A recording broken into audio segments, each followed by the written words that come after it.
Agora vocês estão me vendo, me ouvindo bem?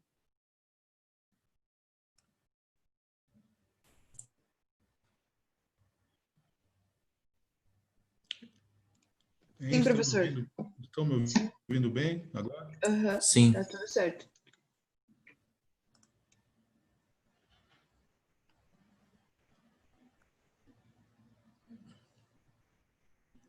Tudo bem.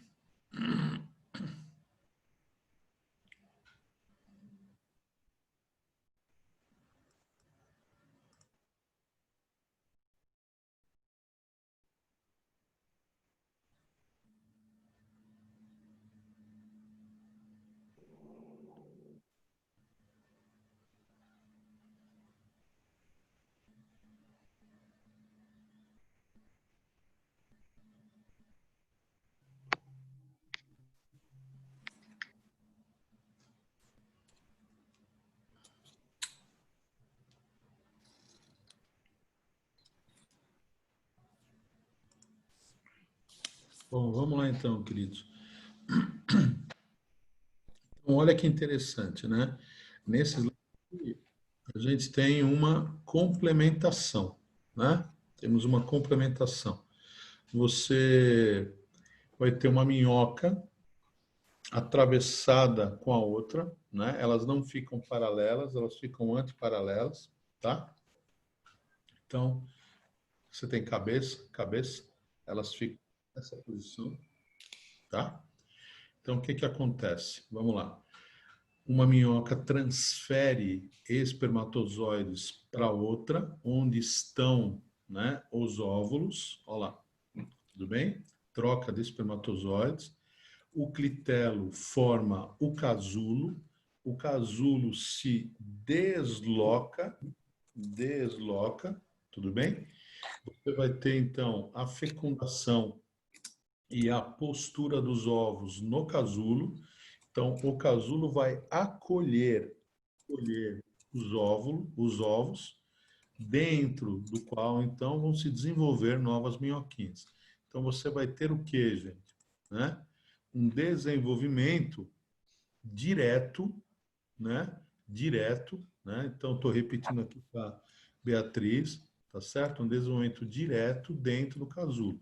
Ou seja, dos óvulos saem minhoquinhas completas depois, tá bom? Certo? Então, fiquem tranquilos com isso. Tudo bem até aí? Agora, vamos ver se você consegue entender essa situação nesse vídeo, né, aqui nessa foto. Então, olha o que acontece. Aqui nós temos, Professor, tá, a cabeça professor, de uma minhoca, os primeiros anéis Ele não está escutando, Dê.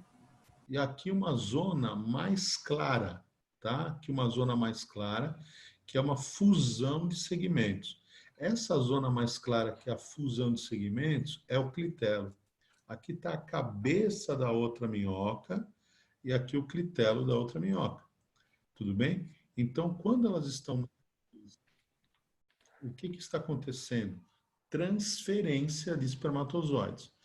O clitelo, então, esta minhoca vai receber espermatozoide dessa e esta vai receber espermatozoide dessa. O clitelo, então, vai produzir o casulo e o casulo vai se deslocar para cá. Ao se deslocar para cá, óvulos e espermatozoides se juntam, ocorre a fecundação e dentro do casulo você vai ter o ovo que vai originar minhoquinhas, um desenvolvimento direto. O casulo fora da minhoca, tá? Certo? Então vamos lá.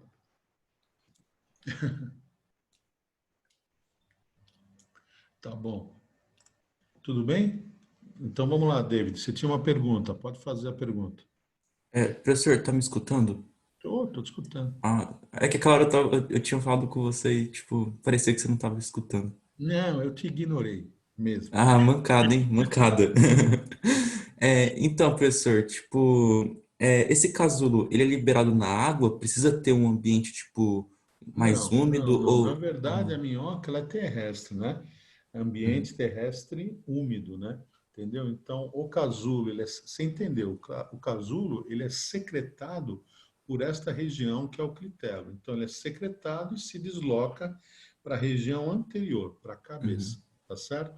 Ao se Uhum. deslocar, recebe os dois gametas, ocorre a fecundação, forma-se o ovo, a partir do ovo, então, desenvolvimento direto, novas minhoquinhas no ambiente. Então, o casulinho fica no ambiente, tá bom? Todas as minhocas, sem exceção, são hermafroditas ou tem algumas que são dioicas? Não, não, minhocas são hermafroditas, tá bom? Ah, tá. Beleza, valeu, Beleza? professor. Uhum. Mais dúvida aí, queridos? Podem perguntar, podem falar. Tem duas Prof, dúvidas. Oi, quem no está falando? clitério, a Ana, Tudo bem, Aninha? tudo e você? No Bem. clitério, ocorre a formação do casulo e a excreção dele? Então, Excretável? olha, Aninha, olha para o desenho, por favor. Essa região aqui é o clitelo, tá legal? O clitelo não se desloca. O clitelo, ele vai formar o casulo, e o casulo se desloca. O casulo é esse capuz, tá certo? Como se fosse um anel que vai indo para frente da minhoca. Tudo bem? Quando ele chegar na frente, ele já recebeu os gametas, aí ele se fecha e dentro dele os ovinhos se desenvolvem. Tudo bem? Ficou claro agora? Agora sim, obrigada, Pro. Nada. Tem mais alguém? Podem perguntar aí. Hein? Tem mais alguém aí, gente? Com dúvida? Não. Tudo bem? Tranquilos? Certo? Muito bem. Então vamos ver agora um filminho, né? Olha, quando eu passar esse material para o Rubão, o que que acontece? Ele transforma isso em PDF. Se vocês quiserem, eu mando os filminhos para vocês à parte, não tem problema, tá bom? Vocês só me perguntam, pedem ou eu já lanço direto lá no grupo, tá? Pode ser assim? Então vamos lá? Ó, então atenção aqui para cenas, cenas fortes, tá bom? Cenas muito fortes.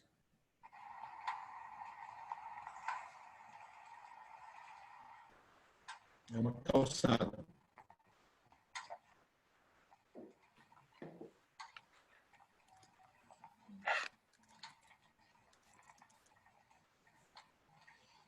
Aqui você tem a cabeça de uma minhoca, aqui a cabeça de uma minhoca, aqui a parte posterior, né, a parte de trás desta minhoca aqui. Aqui a cabeça, lá a parte posterior. Aqui a parte posterior, ó, desta minhoca, aqui a cabeça.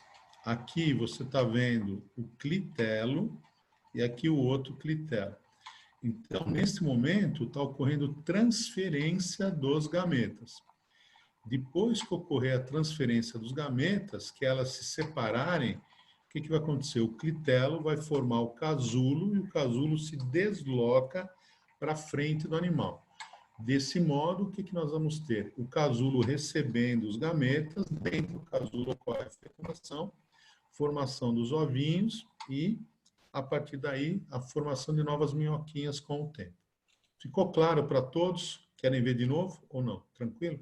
Fala, David. Ô, professor, elas ficam estáticas assim mesmo? Parece que estão mortas, sabe? É normal, tipo... É normal, perfeito. A tua ah. noção de sexo com minhocas era diferente, né?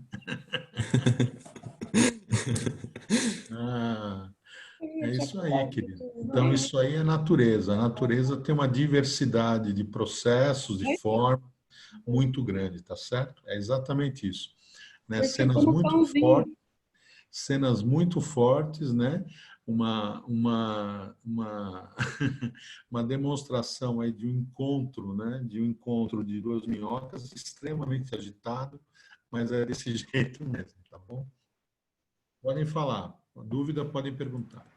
Ô, professor, Fala, Felipe. é uma pergunta meio besta, mas tipo, como você reconhece qual é o lado da cabeça da minhoca? Ah, meu amigo, tudo tem receptor, você entendeu? Todos têm os receptores. Então, a minhoca, ela não é um organismo, por exemplo, tão simples quanto uma esponja, que simplesmente libera os seus gametinhas na água, né? E eles se encontram por tipo, por receptores químicos mesmo, para que ocorra a fecundação, né? Então a minhoca, ela tem um sistema nervoso, né? Central, ganglionar, certo? Ela tem estruturas, por exemplo, de percepção sensoriais. O grande problema é uma minhoca encontrar outra. Quando uma minhoca encontra outra, esses ajustes de recepção são muito mais simples, entendeu? Tá? Então, Até tipo, porque você tem que pensar assim, a liberação do gameta, né? A liberação do gameta, ela tem que ser adequada para outra minhoca. Você entendeu? Então, para outra minhoca receber os espermatozoides, tem que ser exatamente no mesmo local para que eles fiquem armazenados no receptáculo, tá entendendo? Então, existem correspondência de estruturas, né? Então, isso é definido, todo comportamento tem origem genética, beleza? Todo comportamento tem origem genética, então, quer dizer, a expressão do gene vai determinar tanto o comportamento quanto a característica. Qual é a característica? Eliminação do espermatozoide. Qual é o comportamento? Né? Ajustarem-se paralelamente, entendeu? Tá certo? Então, nada disso é por acaso. É como eu te falei, ela não é um organismo tão simples quanto uma esponja. Ela é mais simples do que a gente, bem mais simples. Tá bom? então, tipo, se eu pego uma Certo. minhoca sozinha, sem Oi? ela, se eu pego uma minhoca, tipo, sozinha, sem ela estar fazendo a fecundação com outra, eu só consigo descobrir se ela, o lado da cabeça dela pelo lado de dentro. Externamente não dá para saber. Então, a cabeça da minhoca é a extremidade mais próxima do clitério, Ah, tá. entendeu? Sempre. Tá? Então, a Tá bom. cabeça da minhoca é a extremidade mais próxima do clitelo. Então, Felipe, está aqui o clitelo, tudo bem? Está claro o clitelo? Sim. Certo? O clitelo é essa fusão, né, de segmentos que vai produzir o casulo, tá bom? Então, o clitelo sempre está mais próximo da cabeça. Então, não tem como não saber onde é a cabeça, tá bom? Tá Beleza. claro? Obrigado, professor. Nada. Mais uma pergunta, querido? Fala, David. Ô, professor, elas se reproduzem na superfície mesmo? Porque, tipo, eu penso o seguinte, para elas estarem cruzando na superfície e elas ficarem estáticas, é muito fácil para um predador ir lá e, tipo, Sim, sim. É uma consumi-las. questão de oportunidade, né? Uma questão de Uhum. ocasião. Qual seria, né, a probabilidade, né, do sucesso de uma, se todas os encontros fossem na superfície como aquele? Concordo com você, seria menor. Então, quer dizer, é uma situação extremamente frágil, vulnerável, e ela ocorre dentro do substrato normalmente, tá claro? Dentro do substrato normalmente. Ah, Tá tá. bom? Uhum. Valeu, professor. Certo? Uhum. Muito bem. Vamos lá? Ficou claro então para todos? Alguma dúvida não? Muito bem. Então, vamos lá. Vamos passar agora, gente, para um outro ponto de aula, né, em termos de vestibular, que é bastante comum. Esse outro lado é bastante comum. Então, por exemplo, qual é a importância das minhocas nos ecossistemas? Tá certo? Isso é muito importante. Então, vamos tentar relacionar um pouquinho com geografia, tá certo? Então, vamos parar um pouco agora e vamos pensar um pouquinho em geografia. Quando você estuda o solo, beleza? Em geografia, é comum você ter uma abordagem sobre os horizontes do solo. Tudo bem, queridos? Horizontes.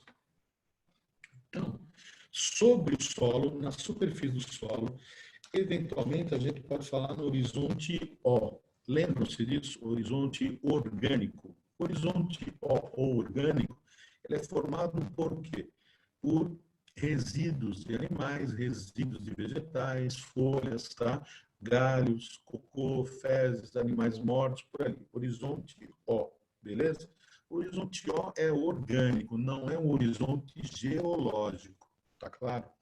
Logo abaixo do horizonte O, nós temos o horizonte A. O horizonte A é aquela camada no solo muito particularizada, né? Com uma granulometria muito pequenininha, tá certo? Bastante importante. O horizonte B, logo abaixo, vai ter uma granulometria maior, e o horizonte C, depois você pode encontrar pequenos fragmentos de rocha, tá? Até encontrar a rocha-mãe lá embaixo. Muito bem. De modo geral, o que que acontece? A vida, ela não se distribui, né, verticalmente, tridimensionalmente, numa boa no solo. Você entende? Então, ela depende do quê? De umidade. Onde eu vou ter uma maior umidade? Então, o horizonte O, a presença do horizonte O garante uma proteção, garante que essa água escorra lentamente, umidifique o horizonte A e B. Beleza? Num solo sem horizonte O, num solo mais exposto, eu vou ter o quê? Uma evaporação maior, um ressecamento maior, menor umidade no A e no B. Tá claro? Então, horizonte A, mais úmido. Horizonte B, um pouco menos úmido. Tá? Horizonte C, ele pode ter um pouco menos de água. De qualquer modo, a água vai percolar, vai lá para baixo. Certo? Entre partículas maiores, eu vou ter menos água, a água escorre. Entre partículas menores, eu vou ter mais água. Então, quer dizer, de baixo para cima, mais água retida aqui. Lá embaixo, eu vou acabar tendo a água sobre a rocha-mãe. E se essa rocha-mãe tiver pequenas fraturinhas, fissuras, ela vai alimentando o que a gente chama de aquífero, tá certo? Então, aquela água é retida dentro da rocha, tá certo? Outra coisa que você pode ter, bastante importante, é a água sobre a rocha-mãe, formando o lençol freático. Tudo bem? Então, de modo geral, o que que acontece? Se o horizonte A e B são muito profundos, como no caso do Cerrado, por exemplo, que pode ter 18 metros, 20 metros ou mais, né? Existe a possibilidade de você encontrar vida em todo ele, tá certo? Então, você pode encontrar formigueiros, você pode encontrar cupinzeiros, as panelas, tá certo? Dos cupinzeiros e dos formigueiros. Você também pode encontrar raízes. Muito bem. Agora, existe um ponto super importante que vai determinar a saúde desse solo, tá certo? Que é a presença de água e a presença de oxigênio, tá claro? Então, as minhocas se deslocam pelo solo, certo? Formando as suas galerias, tá certo? Permitindo a entrada de água, permitindo a entrada de ar. E o que é muito importante é o seguinte: como é que uma minhoca forma a galeria? Então, olhem para o desenho aqui, por favor. Tá? Então, o que, que acontece? Aqui, se a minhoca, a cabecinha da minhoca está aqui e o clítoris está aqui, como é que ela forma esta galeria? O material que está à frente da minhoca é comido pela minhoca. Tá claro? A galeria se forma porque ela está tirando o material que está na frente dela e comendo esse material. Tudo bem? Então, esse material vai passar para onde? Vai passar para o papo, certo? Que pode ser chamado também de estômago, e depois a moela, que vai o quê? Que ela é muscular, vai dar uma triturada. Muito bem, então desse solo que passa por ela, ela retira o que? As partículas de alimento, tá? Passa pelo tubo digestivo dela, tá certo? E é o quê? Eliminado pelo ânus. O que é que eu vou dizer que é esse material que foi eliminado pelo ânus da minhoca? Vou chamá-lo de humus, beleza? Então, na verdade, entrou pela boca material inorgânico de modo geral. Saiu pelo ânus um material que pode ter composição orgânica, tá certo? Ele é mais maleável, tá certo? E ele vai dar liga, ele vai permitir que as partículas inorgânicas do solo se juntem, ele vai dar liga. Então, quer dizer, o humus, ele muda a textura do solo, faz com que o solo fique mais úmido, faz com que o solo fique um pouco mais compacto, pegajoso. Isso é importante. Então, quer dizer, as minhocas vão aerar o solo, vão garantir o quê? Que ele tenha gás e água e aumentam a sua fertilidade.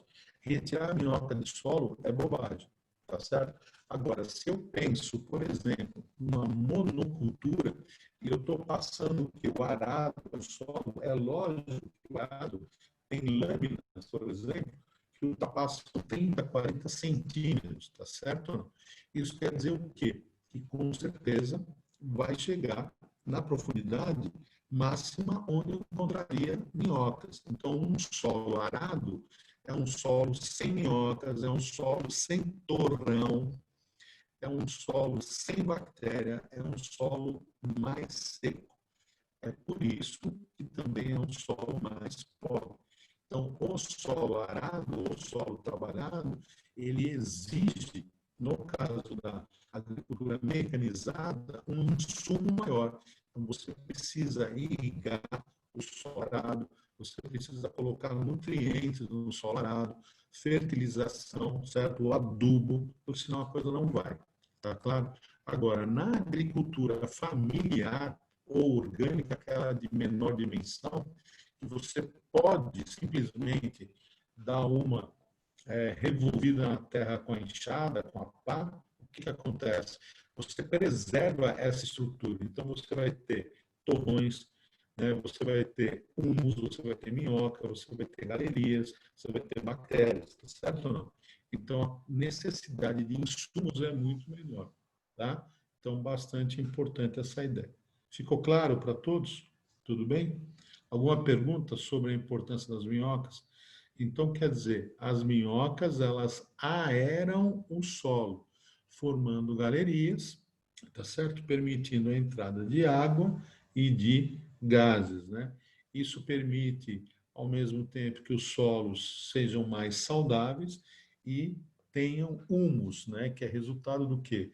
Da alimentação da minhoca, retirando, fazendo passar o solo pelo seu corpo, tá claro? Pode falar dele. Professor, que tipo de nutriente tem no humus que auxilia na fertilização? Quando a gente fala de nutriente, basicamente, você tem dois grupos que nós vamos ver em botânica, tá? Então, o macronutriente é aquele necessário em grandes quantidades. Quem são? Nitrogênio, fósforo e potássio. Nitrogênio aonde que eu vou utilizar? Eu vou utilizar para produzir aminoácidos, para produzir nucleotídeos, tá certo? Então, quer dizer, sem nitrogênio não tenho proteína e não tenho material genético, tá? Fosfato. Vou usar para quê? Para produzir ATP, vou usar para produzir também nucleotídeo. E o potássio para o equilíbrio iônico das membranas, das células, né? Lembre-se de bombas de sódio e potássio. Então, sem as bombas de sódio e potássio, é muito difícil você conseguir o quê? Regular os transportes pela membrana, principalmente os ativos, tá bom? Entendi, mas por que tipo, não é uma prática bem usual utilizar minhocas para fertilizar o solo do que alguns fertilizantes? Tipo, já Ah, que... porque dá mais É, trabalho, né, meu amigo? Dá mais trabalho e é uma prática mais artesanal. Você tem que deixar o solo, né, uhum, se recompor, tem que deixar o solo sofrer os processos naturais. E isso não é rápido, né? Quando a gente uhum, pensa em 8 bilhões de pessoas, a produção de alimento é uma necessidade muito grande, né? Então, o que sim. que acontece? Eu vou arar, vou usar grandes superfícies, vou limpar essas grandes superfícies, vou substituir os ecossistemas naturais por agroecossistemas, tá certo ou não? Uhum. Limpei a área, né? Vou arar, vou irrigar, vou adubar, vou ter grandes colheitas, grandes perdas também, tá certo? Alimento mais barato, de modo geral, vou usar a biotecnologia para combater praga, tal e tudo mais. A biotecnologia, né, produz organismos transgênicos, clones também, e faz com que essa produção seja muito mais barata, né? Então, a produção rápida, barata, uma distribuição em grande escala, né? E é Uhum. lógico que dentro do modelo de crescimento e desenvolvimento que a gente tem nas empresas, né, é muito melhor, né? Você tem um agricultor, por exemplo, que vende toneladas e toneladas com um lucro muito maior do que aquele cara que sai com o carrinho oferecendo de casa em casa a couve, o alface, a rúcula, a Uhum. batata, a mandioca, tá certo? Né? Então, é um outro modelo, né? É um outro modelo, não tem jeito. Tá bom? Ficou E- claro? uhum, ficou. Valeu, professor. Nada. Mais alguém? Mais alguma dúvida aí, queridos? Né? Hoje eu não quero perder o horário, né? Semana passada eu invadi 20 minutos quase aí, vocês não falam nada, né? Vocês me deixam aí totalmente perdidão. Não quero atrapalhar vocês, não. Muito bem. Vamos lá, então? Então, aqui, queridos, atenção, por favor. É um slide importante que serve para complementar o anterior, né? Então, você tem aqui, queridos, acompanhe comigo, por favor, né? Você tem a boca. Então, o alimento entra pela boca. Tem dente na boca? Não, não tem. Tá certo? Seguindo pela boca, você tem uma estrutura um pouco mais musculosa, que faz com que o alimento se desloque para trás, né? Certo? Melhor dizendo, para frente, né, do animal, certo? Então ele vai indo aqui, né? Aí você tem o esôfago e você tem o estômago ou papo. Aqui você acumula o material, na moela você vai fazer o quê? Vai triturar, né? E depois passa para o intestino. No intestino, o que vamos ter no intestino?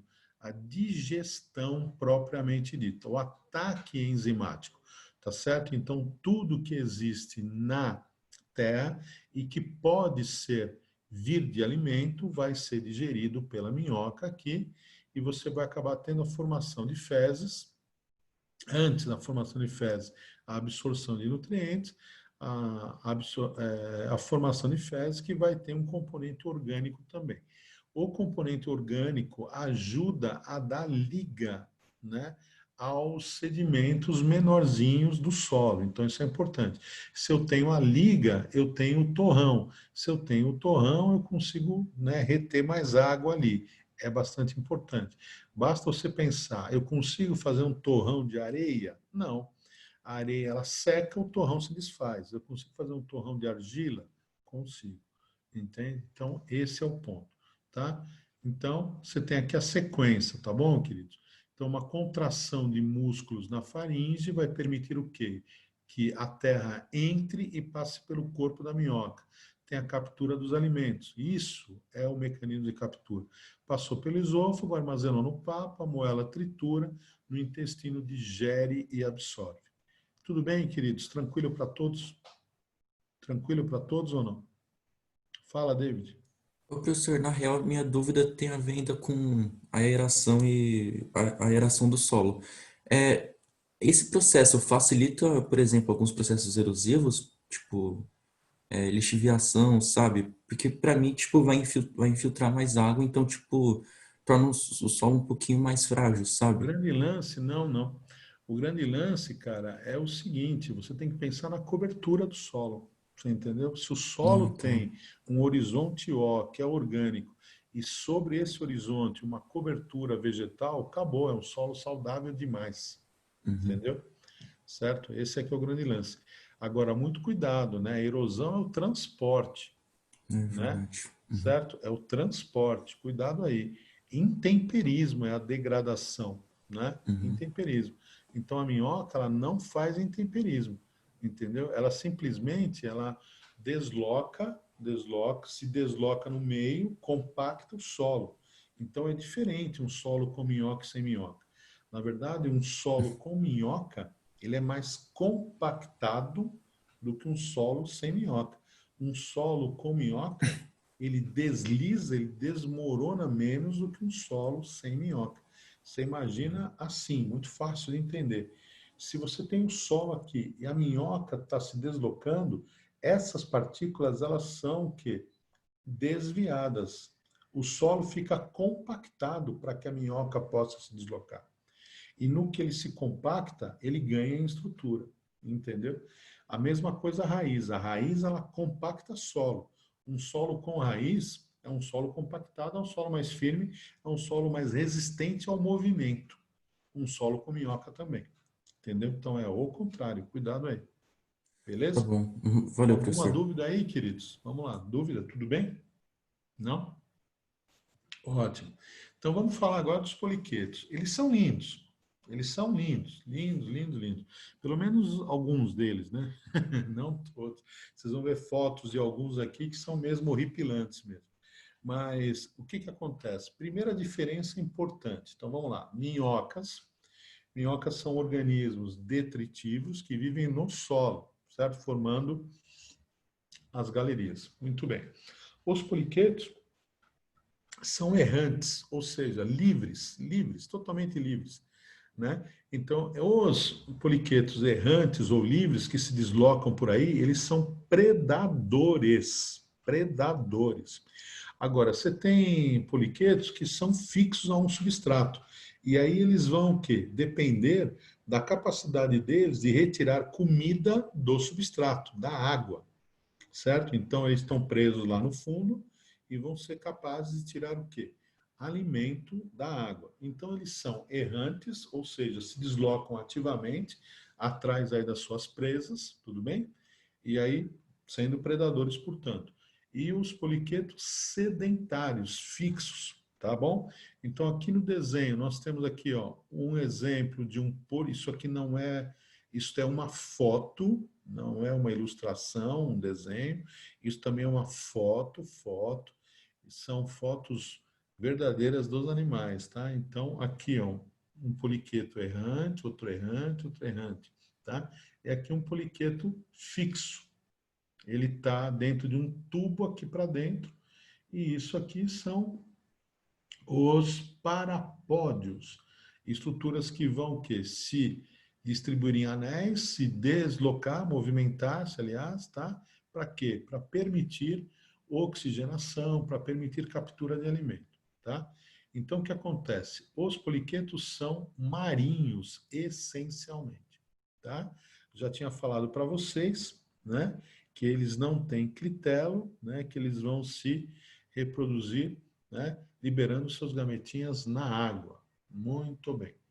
Vamos lá? Um pouquinho mais. Aqui, ó, exemplos de poliquetos, né? Então, olha aqui. Um errante, outro errante. Está vendo aqui, ó? Esse aqui, ele fica com essa parte enterrada e essa parte fora. Aqui é a mesma coisa. A parte enterrada, essa parte fora. Aqui, totalmente errante. Errante, aqui também errante. Tá bom? Então, os poliquetos são anelídeos um pouco mais complexos. Então, eles vão ter mandíbulas, eles vão ter tentáculos, tá certo? Eles vão ter estruturas sensoriais. Pensem assim, são predadores, tudo bem?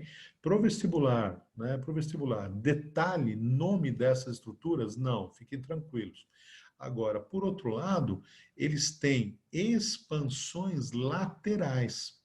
Em cada segmento, eles vão ter expansões laterais chamadas parapódios. Parapódios. Esse nome pode aparecer. Aí você vai falar, e as cerdas? As cerdas, elas estão nos parapódios. Tá claro? Então, de novo, no caso das minhocas, você tem pouquíssimas cerdas em cada segmento. No caso da sanguessuga, não tem cerda.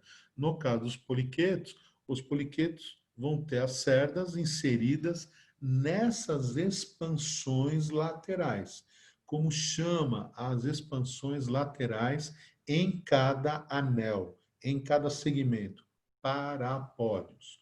Tudo bem? Certo? Então, tudo isso aqui, ó, são os parapódios, tá? Voltando aqui, ó.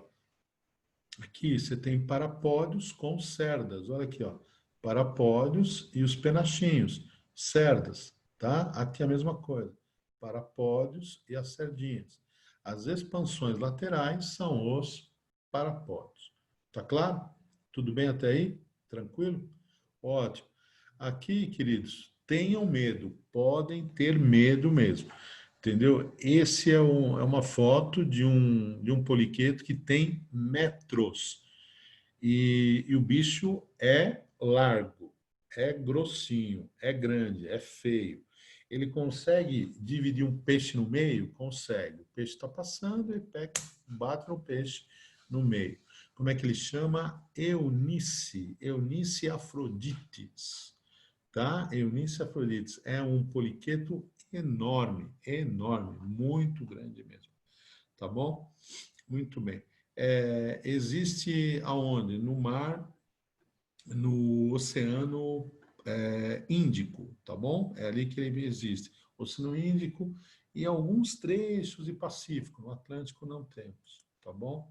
Aqui vocês já devem ter visto isso.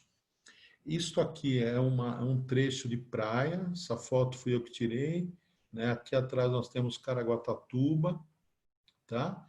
Aqui é a praia da Enseada, a primeira praia de São Sebastião, né? Limite ali com Caraguatatuba. Aqui está a areia, aqui você vê bivalves, né? Moluscos, aqui você vê algas e aqui você vê milhares de tubinhos, estão vendo? De buraquinhos, ó, certo? Nesses milhares de buraquinhos, em cada um deles, você vai ter o quê? Um poliqueto com os seus parapódios filtrando a água quando você tem a maré alta aqui, cobrindo tudo isso no costão rochoso. Tá claro? Tá certo? Então, esses tubos são feitos por grãos de areia aglutinados. Tá? Então, se você pegar uma pazinha, por exemplo, você vai conseguir quebrar tudo isso aqui. Ah, é tão frágil assim? Não, você pode andar em cima disso, numa boa, tá certo? Né? Numa boa que ele vai sustentar você. Mas você pode quebrar e ver internamente a estrutura dos tubinhos. Mas são grãozinhos de areia aglutinados, tá bom? Certo? Então são estruturas feitas por seres vivos, tá bom? Então você vê que interessante, você tem aqui uma rocha, um granito gneiss do embasamento cristalino da Serra do Mar, tá certo? Que foi colonizado. Então, essa colonização, né? Como é que a gente chama? Sucessão ecológica, colonização de um ambiente, né? Onde você vai encontrar diversas populações se sucedendo gradativamente. Tá? Então, aqui, ó, algas pardas, aqui, ó, algas verdes, aqui, ó, mexilhões, aqui os poliquetos. Entre esses buracos nós vamos encontrar ouriços, vamos encontrar pepinos do mar, estrelas do mar, caranguejos, tá certo? É uma bagunça, né? É uma verdadeira bagunça. Uma biodiversidade muito, muito grande, que depende do quê? Depende da onda, depende da maré, tá certo? Então a onda traz nutrientes, traz gametas, tá claro ou não? Traz larvas, então você tem fixação, você tem diversos processos aí ocorrendo, competição intra e inter, né? Específica. Essa competição aqui é o quê? Intra, esta e esta, inter, tá claro ou não? Certo? Agora você imagina o seguinte, se por acaso a gente constrói aqui, assim aqui, um pier, tá? Um pier de concreto, ou um deck para amarrar barcos, por exemplo, você vai alterar totalmente o padrão de circulação das águas, percebe? Então, por exemplo, eu posso ter esponjas aí, eu posso ter anêmonas aí, tá certo? Então, que depende no que da circulação das águas. A partir do momento que eu tenho uma barreira que vai impedir a circulação das águas, eu mudo totalmente o quê? A possibilidade de sobrevivência dessas espécies, entendeu? Chegada de alimento, capacidade reprodutiva. Com o passar do tempo, as populações diminuem, o número de espécies diminui e você caracteriza o que a gente chama de impacto ambiental. Então, quer dizer, um empreendimento ele pode alterar a composição e estrutura de um ecossistema, entendeu? Eu te dei um exemplo super simples agora, mas quando você monta uma barragem, né, como Belo Monte, você vai ter o quê? Uma dimensão de impactos muito maior. Quando você duplica uma estrada como a Tamoios, que vai para o litoral norte, você também vai ter uma série de impactos ambientais. Isso cai no vestibular. Nós vamos falar disso, tá bom? Alguma dúvida aí, queridos? Tudo bem? Tranquilo? Se a gente não tivesse em época de pandemia, né, a gente poderia realmente fazer uma viagem, né, uma viagem de um dia, 2 dias, tal, né, e fazer um roteiro onde a gente podia discutir tudo isso com vocês, tá? Mas seria o ideal, né? Mas vamos ver, quem sabe a gente ainda consegue, né? Muito bem. Então, agora um filminho para mostrar poliquetos para vocês, tá bom? Então, vamos lá. I think just one who has an issue. They do this, I haven't figured out why, but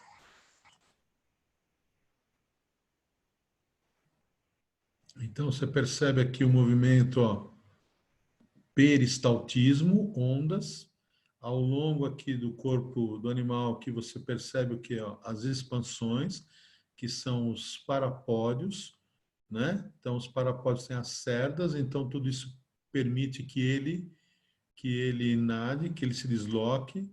David levou um susto aí agora.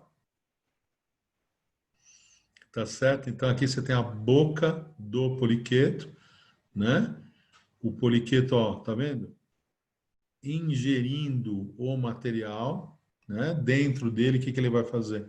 Ele vai passar esse material por onde? Né? Pelo papo, depois pela moela, intestino, tá certo? Então aqui lateralmente, o que que você percebe? Os parapódios, né? Aqui a cabeça com estruturas sensoriais, né? Olha o tamanho do bicho, né? O bicho é uma lâmpada. Olha o tamanho do bicho, está numa mesa, né? Certo? E aí o chato mexendo no bicho,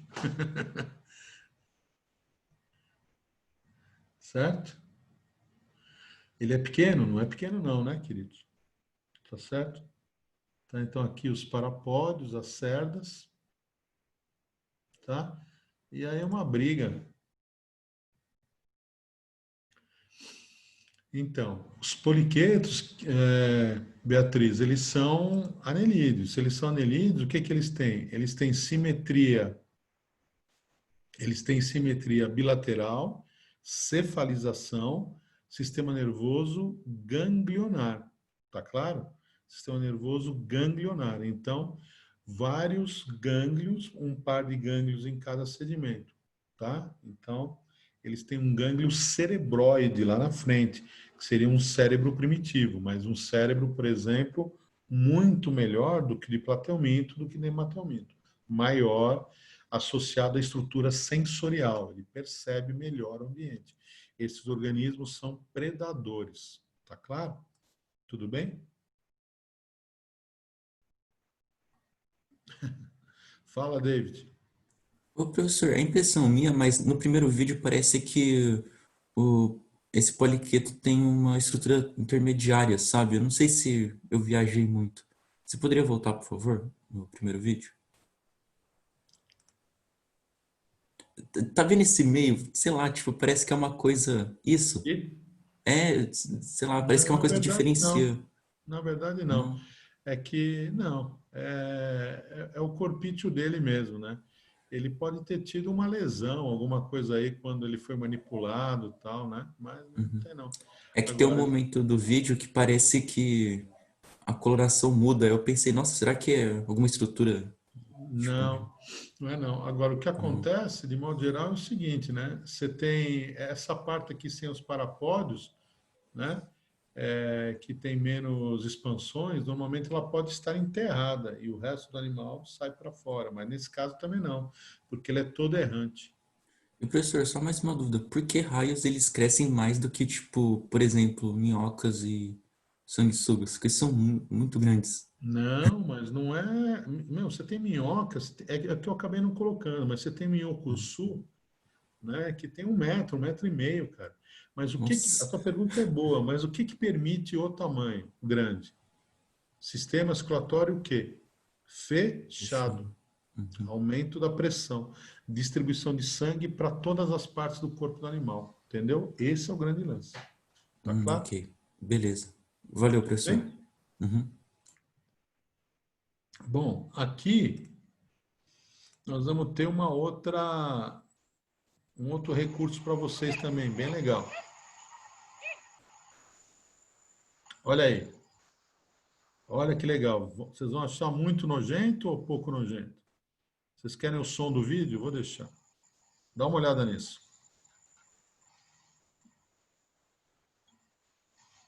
Ele está puxando forte, hein, queridos? Olha lá, dá uma olhada. Olha.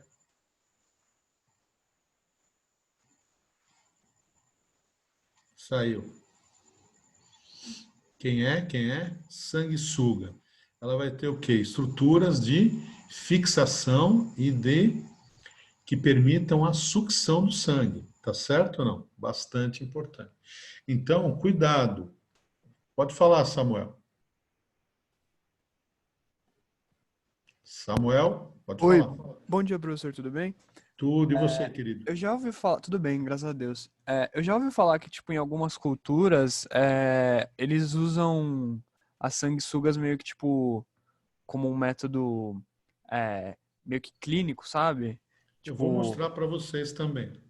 beleza, tem Eu realmente tenho, essa tem coisa. sim, tá? Então, o primeiro ponto é o seguinte: a sanguessuga, ela é um anelídeo, primeiro, sem cerdas, beleza? Sem cerdas, corpo segmentado, tá? E a grande diferença é que você tem ventosas, duas ventosas, uma na região anterior, na boca, outra na região posterior. Tudo bem? Como é que ela se desloca? Olha o desenho, que legal aqui. Ela mede palmos, tá? É assim que ela se desloca, tá? Elas são aquáticas, água doce, tá bom? Então, marcou bobeirinha num rio, o que que acontece? Você pode sair completamente atacado por sanguessugas. E elas não são fáceis de tirar, como você viu, né? Certo? Então, ponto importante, não tenham dúvidas, por favor. O que que a sanguessuga estava fazendo no cara lá? Vai lá. O que que ela estava fazendo? Tirando sangue, certo? Então, ela está explorando, vivendo às custas. O sangue é um alimento? Queridos, o sangue é um alimento excepcional. Eu tenho glicose no sangue, então o sangue ele é calórico. Eu tenho água no sangue, o sangue hidrata. O sangue ele é viscoso. O que dá essa viscosidade ao sangue? Proteína, certo? Chamada albumina, tá? E eu tenho células no sangue. Então o sangue é um alimento excepcional. Quando o homem passou a comer carne e quando ele desenvolveu o fogo e começou a queimar a carne e inventou o churrasco maravilhoso, tá certo? O que que acontece? Vamos lá. Ele entrou em contato com uma categoria de nutrientes fantástica, fantástica. E isso está associado ao longo da evolução do homem com aumento encefálico. Tá claro? É uma outra questão, se você tem preferência ou não por carne, ou por um determinado tipo de carne, ou se não gosta de carne e tal. É outra coisa. Mas que a carne, que a proteína animal garantiu um aumento encefálico absurdo, gigantesco, sim, é verdade. Tá? E por conta do quê? Também do recurso sanguíneo. Tá certo? Então, o sangue ele não precisa ser comido cru, como os carnívoros, por exemplo, mas pode ser, tá certo? Existem culturas europeias, por exemplo, que utilizam o sangue para fazer alguns temperos, a sangria, por exemplo. Né? Existe uma linguiça chamada chouriço, né? Que ela tem origem em Portugal, Espanha, tá? Que ela leva na sua preparação sangue, né? Sangue de porco, sangue de boi, muitas vezes também, tá bom? Então, o sangue, ele é um recurso excepcional. Quando o animal é um hematófago, né? Ele tem o que? Uma adaptação fantástica para poder o quê? Sugar o sangue e o sangue não coagular. Porque se o sangue coagula, o que que acontece? Ele forma trombos, né? Ao formar trombos, ele não consegue ser deglutido, ser trabalhado, tá certo? Então, ele precisa ser fluido. É o que acontece com a sanguessuga. Então, por exemplo, a sanguessuga, ela tem anticoagulantes, certo? Que permitem o quê? Essa sucção, tá bom? Pode falar, David. Professor, eu não sei se é uma dúvida pertinente, mas, por exemplo, Se não por for, não que... responde e pronto. Ah, legal. Por exemplo, os seres hematófagos, eles não têm problema para qual tipo sanguíneo eles vão ingerir. Mas por que que, tipo, por exemplo, os seres humanos, assim, já tem problema com o tipo de sangue específico que vai ingerir, por exemplo? Eu não sei se deu para entender a minha pergunta. Bom, você tem que tomar muito cuidado, porque tem uma confusão grande no que você falou aí. Seres hematófagos, de modo geral, né, eles coletam sangue de quem? De vertebrados mamíferos, tá certo? Esse é um ponto, tá? De modo geral é o que acontece. Agora, o ser humano, então, tanto faz o mamífero que ele vai sugar o sangue. Agora, os seres humanos, de modo geral, eu não entendi bem a tua pergunta, porque quando você fala de ingestão de sangue, O ser humano não tem problema em relação a se ele vai ingerir sangue de um organismo ou de outro, a não ser que o sangue tenha esteja contaminado com algum vírus, É, bactéria, outra coisa. Agora, se não é essa a questão, se a questão é de doação sanguínea, o de tipo de sangue transfusão. que você vai Isso. usar, aí é Uhum. outra coisa. Por quê? Porque a hemácia, ela apresenta proteínas específicas na sua membrana. Então, existem 4 possibilidades. Existem pessoas que apresentam na membrana da hemácia um grupo de proteínas que pertencem a uma família chamada ABO ou AB0, tá certo? Então, existem pessoas que, em relação a essa família de proteínas, apresentam a proteína A. E isso vai fazer com que ela seja do tipo A. Outras pessoas, proteína tipo B, ou antígeno B, tipo B. Outras pessoas vão apresentar as 2 proteínas e vão ser do tipo AB.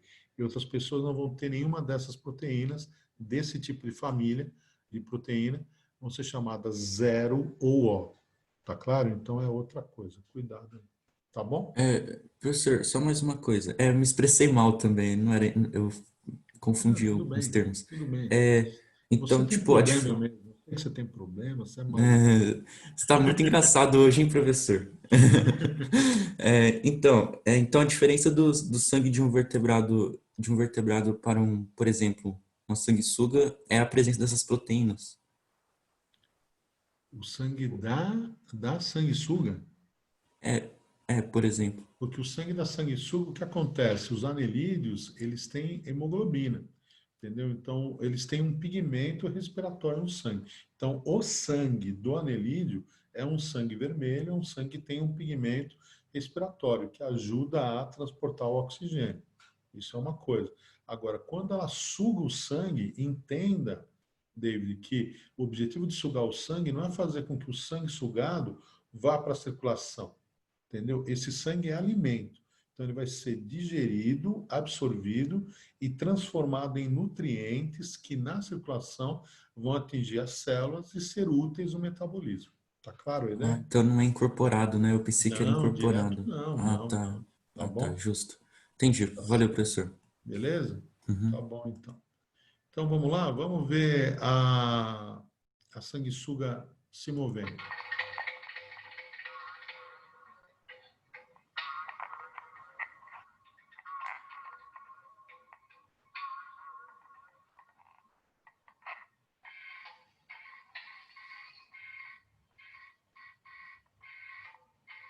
Esse tipo de movimento chama med-palmos, entendeu? Aquela coisa de você fazer isso, ó. Tá? Cai na prova? Cai. Então você pode escrever na prova, né? Movimento por med-palmos, tá bom?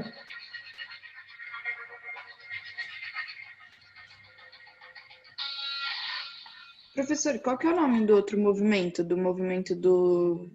Aquele, tipo, de onda. Então, aqui também tem. Quando ela suga o sangue ele passa ao longo do corpo dela e vai para o intestino, certo? Então, esse movimento que faz isso assim chama peristaltismo. Ele é inaugurado aqui, nos anelídeos. Ele surge pela primeira vez aqui. No nosso tubo digestivo, é um movimento típico que nós temos.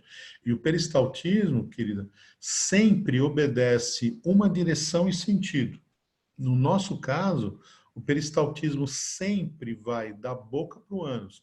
Se a gente corta um pedaço do intestino e inverte a posição, o que, que acontece? O alimento vem e para. Ele não continua. Por quê? Porque o peristaltismo sempre tem uma única direção e sentido. Entendeu? Ele é polarizado. É muito legal isso. Entendi, mas em questão de locomoção é peristaltismo mesmo? No caso da minhoca e dos poliquetos, sim. No caso aqui da sanguessuga do hirudíneo, você vai dizer que é med-palmos, mas os músculos circulares e longitudinais ajudam nisso, né? Tá claro? Entendi. Professor, em questão da locomoção, você falou que eles... não é a minhoca, é o outro, esqueci o nome. Que eles Poliqueto. são predadores. Né? As sanguessugas não são predadoras, né? Não, elas são parasitas, mas elas são Parasitas. parasitas externos. Quando você fala do plasmódio, quando você fala de bactérias, da ameba, do vírus, todos eles são endoparasitas, parasitas internos. A sanguessuga não, ela é ectoparasita, tá? Eu tinha escrito aqui para vocês, Tá tá? bom. Beleza, Então, ó, obrigada. quer ver? Olha lá, ectoparasitismo, tá bom, querido? Atente a isso, por favor, tá? Certo? Então, queridos, olha o que nós temos aqui, né? A gente tem ventosas anteriores e posteriores, tá? Na cabeça nós vamos ter mandíbulas, dentículos, né? Que permitem o quê? A lesão, o raspar, chegar aonde? No tecido sanguíneo, tá entendendo ou não? Tá? A pergunta, acho que foi do Samuel, né? Não sei se foi do Samuel, desculpe se não foi. O que que acontece? Em alguns casos, realmente se utilizavam sanguessugas, né? Essa sanguessuga medicinal, ela chama irudo medicinalis, tudo bem? E a irudo medicinalis, ela pode o quê? Tirar um volume de sangue, às vezes 20 vezes o seu corpo. Então, realmente, ela vai tirar sangue, ela vai diminuir a pressão, entendeu? Ela pode resolver problemas de colesterol, alguma coisa assim. Por quê? De composição sanguínea. Porque ao diminuir o sangue, você vai diminuir o quê? Os componentes que estão presentes no sangue. Então, dependendo do problema que existe no sangue, dependendo do caso, né, algumas culturas acreditam que você pode ter realmente a possibilidade da aplicação. Existe uma coisa louca que é o seguinte: pessoas que usam sanguessugas como pets, tá? Animais de estimação.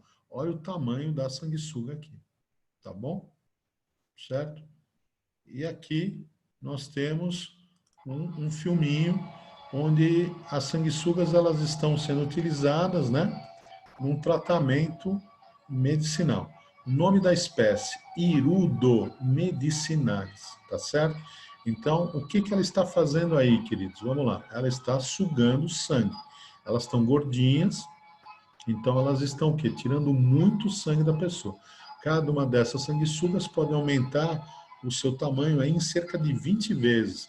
Então você tem uma retirada grande de sangue e nisso você pode alterar o quê? Composição sanguínea, tá certo? Glicose, lipídios, tá certo? Substâncias que podem causar reumatismos, né? E por aí vai, tá bom?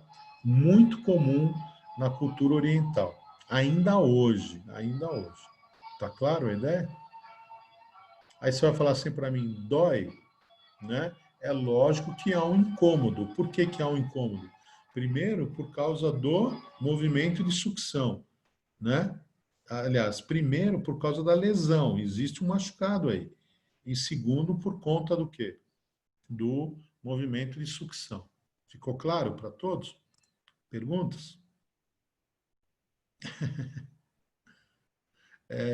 Vamos lá. Ao liberar o anticoagulante, há alguma influência na pessoa ou a concentração muito pequena? Então, Beatriz, ao liberar o anticoagulante, é fundamental que você entenda que é como se não ocorresse coagulação. Então, aquele ferimento não vai ser fechado, o sangue vai continuar fluindo de modo líquido. Então, você consegue ter a sucção, entendeu? Então, é excepcional para quem? Para sanguessuga. E péssimo para você. E por que péssimo para você? Vamos lá. Péssimo para você porque vai continuar extravasando sangue. Tá bom? Certo? Tudo bem, queridos? Certo? É isso. É isso que eu tinha para apresentar hoje para vocês, Professor, né? Pode falar, querido. é, tem que ser necessariamente essa espécie de sanguessuga para o Sim, tratamento? sim, Mas sim. por quê? A Irudo. Porque ela foi bem estudada, né? Ela foi bem estudada há muito tempo, né? Ela tem pouquíssima relação com patógenos, entendeu? Então ela pode retirar o sangue sem te transmitir nada, né? Entende?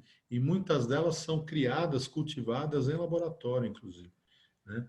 Elas são caras, né? Elas são importadas, muitas vezes, dependendo de quem tem interesse, tá bom? Tá? Entendi. Então é isso. Valeu, professor. Tudo bem? Gente, mais um aviso, por favor. Eu postei no grupo um Word, tá certo? Com os gabaritos e orientação sobre a localização dos exercícios tarefa de ecologia e de bioenergética que nós vamos começar a estudar. Então, por favor, vejam, acessem lá para saber onde estão os exercícios para que vocês possam estudar. No mesmo Word está o gabarito que eu estou devendo para vocês. Então, todo o gabarito do caderno 1 e a maior parte do caderno 2, tá certo? Se vocês precisarem de mais alguma coisa, vocês me peçam, por favor, tá bom? Então, abaixem lá, acessem para que vocês se organizem. Façam isso hoje no máximo. E outra coisa, tem uma animação bastante importante sobre alteração nos ecossistemas, usando um exemplo que envolve os lobos do Parque Nacional de Yellowstone, nos Estados Unidos. Vejam o filmezinho, é curtinho, ele é muito legal, ele tem muitos conceitos. Se você tiver dúvida, quiser discutir depois a animação comigo, não tem problema. Então, por favor, façam os exercícios, tá? Do caderno, da aula e do caderno de exercícios, né? E semana que vem, na quarta-feira, nós falamos de moluscos, um grupo bastante importante, tudo bem? E na sexta-feira continuamos ecologia, tá bom, querido? Qualquer dúvida, por favor, entre em contato, façam seus resumos, estudem escrevendo, beleza? Um grande beijo, boas aulas para vocês, tá bom? Tchau, Tchau, tchau. professor. Muito obrigado. Tchau, professor. Obrigado, Tchau, hein? tchau, queridão.